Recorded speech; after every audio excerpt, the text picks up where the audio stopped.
ফুলসজ্জা নিশা কইনাগৰাকীয়ে শুৱনি কোঠাত দৰালৈ বুলি অপেক্ষা কৰি বিছনাখনত বহি আছিল। মনত নানানটা চিন্তা ভাৱনা, কি হ'ব কি নাই। তেতিয়াই হঠাৎ দৰাজন ৰুমলৈ সোমাই আহি তাইক কয় যে তুমি অলপ বিছনাখনৰ পৰা নামি দিয়াচোন, মই বগা বিছনা চাদৰখন পাৰি দিওঁ। সেইষাৰ কথা শুনাৰ লগে লগে তাইৰ বুকুখন কঁপি উঠিল, কাৰণ তাই জানে যিখন ঘৰত তাই বিবাহ হৈছে সেইখন ঘৰৰ সেইখন সমাজৰ কিছুমান পাৰম্পৰিক নীতি নিয়ম প্ৰথা আছে, যিটো প্ৰথা বহু বছৰ আগৰ পৰাই চলি আহিছে। সেই প্ৰথা অনুসৰি দৰা কইনাৰ মিলনৰ প্ৰথম নিশা বিছনাখনত এখন শুদ্ধ বগা বিছনা কাপোৰ পাৰি দিয়া হয় আৰু ৰাতিপুৱা সেই বিছনা কাপোৰখন পৰিয়ালৰ আগত লগতে সমাজৰ সকলোৰে আগত দেখুওৱা হয়। যদি সেই বিছনাখনত তেজৰ ৰঙা চেকুৰাৰ দাগ লাগি থাকে তেন্তে যুৱতীগৰাকীক সতী সাবিত্ৰী, লক্ষ্মী, ভাল চৰিত্ৰৰ বুলি ভবা হয়, আৰু যদি বগা বিছনা চাদৰখনত কোনো ধৰণৰ তেজৰ দাগ লাগি নাথাকে তেন্তে যুৱতীগৰাকীক চৰিত্ৰহীন বুলি গণ্য কৰা হয় আৰু বিবাহ বিচ্ছেদ পৰ্যন্ত কৰা হয়। অৰ্থাৎ পোনপটীয়াকে ক'বলৈ গ'লে কইনাজনীৰ কুমাৰীত্ব পৰীক্ষা কৰা হয়। ইয়াৰ অৰ্থ চিলপেক আছে নে নাই সেইটো চেক কৰা হয়। তেওঁলোকে ভাবে যে ব্লিডিং হোৱা মানে ছোৱালীজনী কুমাৰী হৈ আছে আৰু ব্লিডিং নোহোৱা মানে ছোৱালীজনী কুমাৰী নহয়। এইবোৰ কথা ভাবিয়েই কইনাগৰাকীৰ বুকু কঁপি উঠিল। দৰাজনে পুনৰ নম্ৰভাৱে ক'লে, চোৱা তুমি বেয়া নাপাবা, এয়া আমাৰ পাৰম্পৰিক প্ৰথা, যিটো নিয়ম বহু বছৰ আগৰ পৰাই চলি আহিছে, গতিকে ময়ো মানিবলৈ বাধ্য। এই বুলি কৈ কইনাগৰাকীক বিছনাৰ পৰা নামিবলৈ দি বগা বিছনা কাপোৰখন পাৰি দিলে। ইয়াৰ পিছত আচৰিত কি হ'ল জানেনে? জানিবলৈ ভিডিঅ'টো শেষলৈকে নিশ্চয় অলপো স্কিপ নকৰি চাই থাকিব। বলক তেন্তে আজিৰ সত্য ঘটনাটো আৰম্ভ কৰো। কইনাগৰাকীৰ নাম হৈছে মাধুৰী। ঘৰত কেৱল তাই আৰু মাক আছিল। তাইৰ জন্ম হোৱাৰ কেইদিনমান পিছতে দেউতাক ঢুকাইছিল। দেউতাক ঢুকোৱাৰ বাবে তাইকে খুৰাইহঁতে জগৰীয়া কলক্ষিনী দেউতাকৰ মূৰ খোৱা বুলি কৈছিল বুলি তাইক মাকে কৈছিল, যাৰ বাবে মাকে মাধুৰীক লৈ অকলে ৰুম এটা ভাড়া কৰি তাতে থাকিবলৈ লৈছিল। আচলতে খুৰাইহঁতে তাইৰ দেউতাকৰ মাটি বাৰীবোৰ পাবৰ বাবে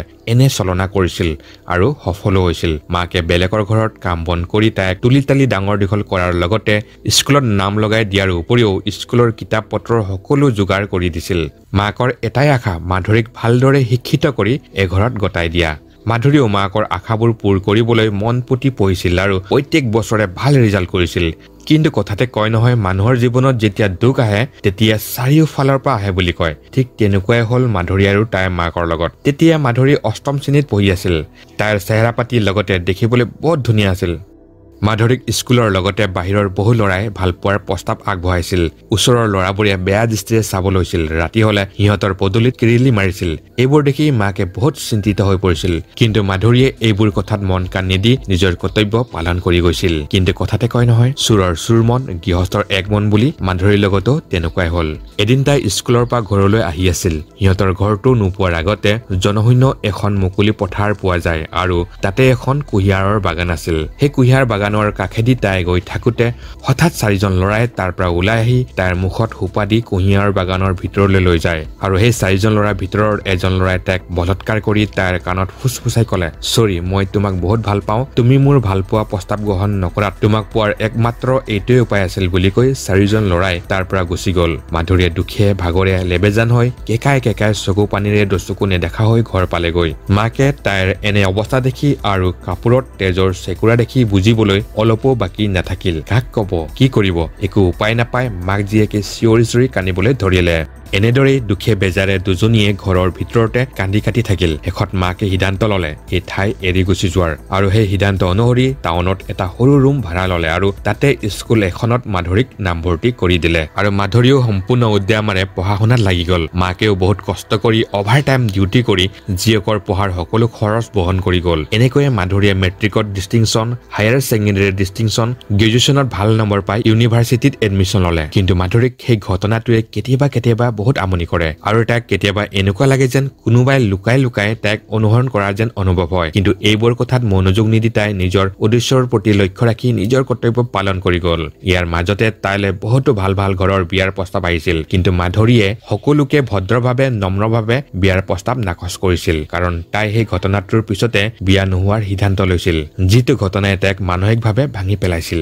কিন্তু তাইক খুজিবলৈ অহা এজন ল'ৰাই মাক দেউতাকক লৈ বাৰে বাৰে সিহঁতৰ ঘৰলৈ আহি বিয়াত সন্মতি দিবৰ বাবে অনুৰোধ জনাইছিল ল'ৰাজন ভাল চাকৰি কৰে ভদ্ৰ অমায়িক আছিল এবাৰতো অকলে আহি মাকৰ ভৰিত ধৰি মাধুৰীক গতাই দিবৰ বাবে অনুৰোধ জনাইছিল আৰু তেতিয়াও মাধুৰীয়ে অমান্তি হোৱাত তাইক ক'লে তোমাৰ ফোন নম্বৰটো দিয়া কথা পাতিম মই কথা দিছো 6 মাহৰ ভিতৰত যদি মোক তোমাৰ ভাল নালাগে তেন্তে মই কেতিয়াও তোমাক দেখা নিদো মাধুৰীৰ মাকে সন্মতি দিয়াত মাধুৰীয়ে তাইক নম্বৰটো দিলে মাধুৰীয়ে লক্ষ্য কৰিলে ল'ৰাজনৰ দুচকুত চকুৰ পানী তাই ইয়াৰ কাৰণটো কিন্তু বুজি নাপালে এনেদৰে প্ৰায় 4 মাহমান যোৱাৰ পাছত ল'ৰাজনক মাধুৰী আৰু তাইৰ মাকে সিহঁতৰ ঘৰলৈ মাতি পঠিয়ালে যথা সময়ত ল'ৰাজনো সিহঁতৰ ঘৰত উপস্থিত হ'ল তেতিয়া মাধুৰীয়ে ক'লে তুমি বহুত ভাল ল'ৰা ভদ্ৰ অমায়িক হয় বৰ্তমান সময়ত তোমাৰ দৰে ল'ৰা পোৱাটো বহুত ভাগ্য লাগিব কিন্তু কথা হ'ল মোৰ জীৱনৰ এটা কলা অধ্যায় আছে কলংকিত অধ্যায় আছে যিটো জনাৰ পিছত কোনো ল'ৰাই তেনে ছোৱালীক গ্ৰহণ নকৰিব তুমিও মোৰ অতীতৰ বিষয়ে গম পালে আঁতৰি যাবা মই যেতিয়া অষ্টম শ্ৰেণীত পঢ়ি আছিলো তেতিয়া তেনেতে হঠাৎ ল'ৰাজনে মাত লগালে ৰবা এই বুলি কৈ মাধুৰীৰ মাকৰ ভৰিত ধৰি ক'লে মা মই বহুত ডাঙৰ এটা দুখ কৰিছো পাপ কৰিছো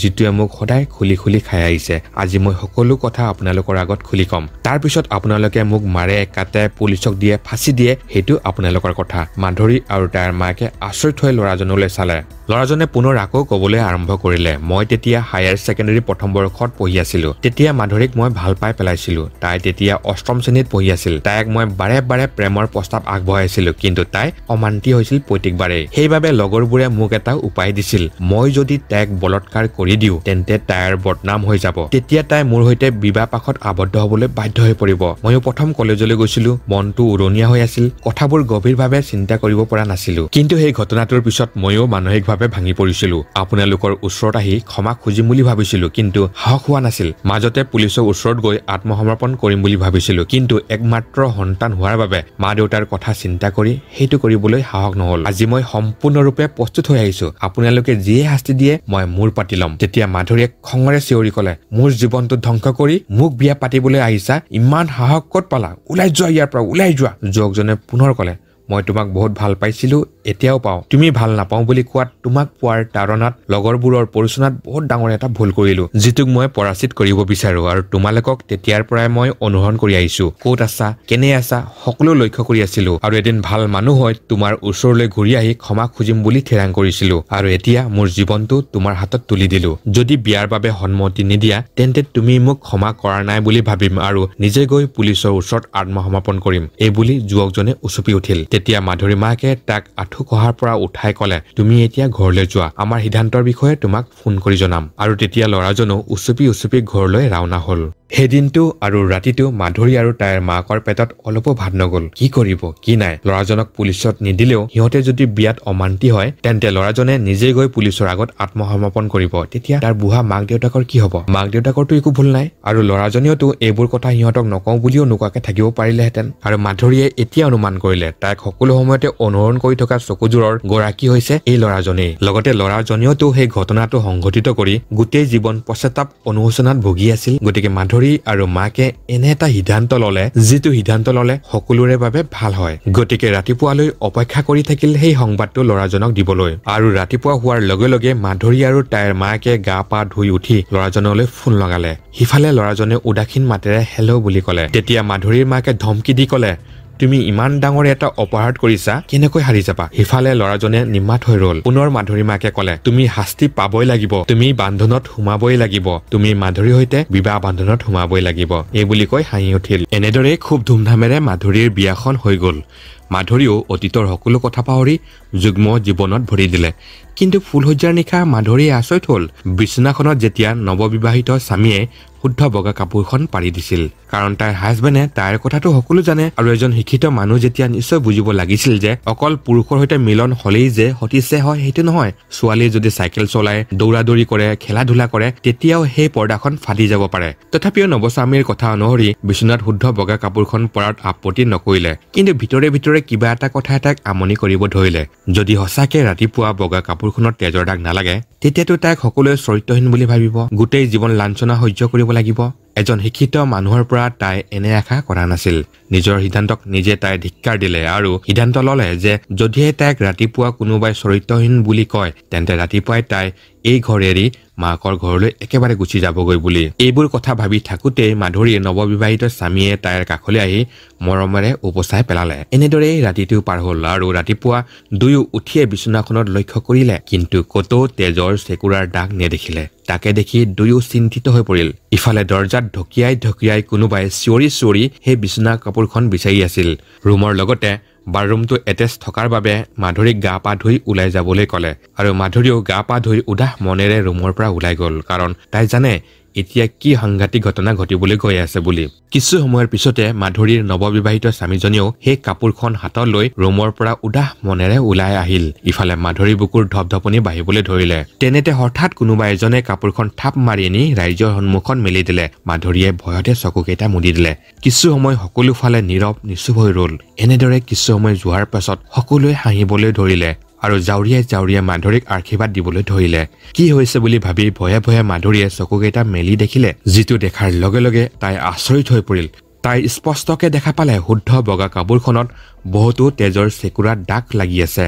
তাই একেবাৰে আচৰিত হৈ নৱবিবাহিত স্বামীজনলৈ চালে তেওঁ মাধুৰীলৈ চাই হাঁহি এটা মাৰিলে লগে লগে মাধুৰীয়ে লাজতে ৰুমলৈ গুচি গ'ল আৰু কিছু সময়ৰ পিছত নৱবিবাহিত স্বামীজনেও ৰুমটোলৈ সোমাই মাধুৰীক ক'লে চোৱা মইতো তোমাৰ কথা সকলোৱে জানো লগতে এইটোও জানো যে ছোৱালীয়ে চাইকেল চলালে দৌৰাদৌৰি কৰিলেও সেই পৰ্দাখন ফাটি যায় বুলি কিন্তু আমাৰ যি পৰম্পৰা প্ৰথা সেইটোতো পালন কৰিবই লাগিব নহয়নে গতিকে হাপো মৰক লাঠিও নাভাঙক বুলি ভাবিয়েই অলপ নাটক কৰিব লগা হ'ল তাৰ বাবে চৰি বুলি কৈ কটা আঙুলিটো দেখুৱাই দিলে মাধুৰীয়ে কটা আঙুলিটো চাই বুজিব পাৰিলে যে নিশ্চয় আঙুলিটো অলপ কাটি সেই তেজবোৰ কাপোৰত লগাই দিছিল বুলি তেতিয়া মাধুৰীয়ে তাক হাপতি লৈ কান্দি ক'লে আচলতে তোমাক ভাল পাই মই বিয়াত বহা নাছিলো মই বিয়া নহলে তুমি পুলিচৰ ওচৰত আত্মসমৰ্পণ কৰিম বুলি কওঁতে তোমাৰ মা দেউতাৰ কথা ভাবিয়ে বিয়াত সন্মতি দিছিলো কিন্তু আজি এই ঘটনাটোৰ পিছত তুমি মোৰ সম্পূৰ্ণ অন্তৰ জয় কৰিলা এই মন প্ৰাণ সম্পূৰ্ণ এতিয়া তোমাৰ এই বুলি কৈ মাধুৰীয়ে তাক জোৰেৰে হাপতি ধৰিলে বন্ধুসকল এতিয়া কথা হ'ল ল'ৰাজনে আইনৰ ওচৰত শাস্তি পাব লাগিছিল নেকি বাৰু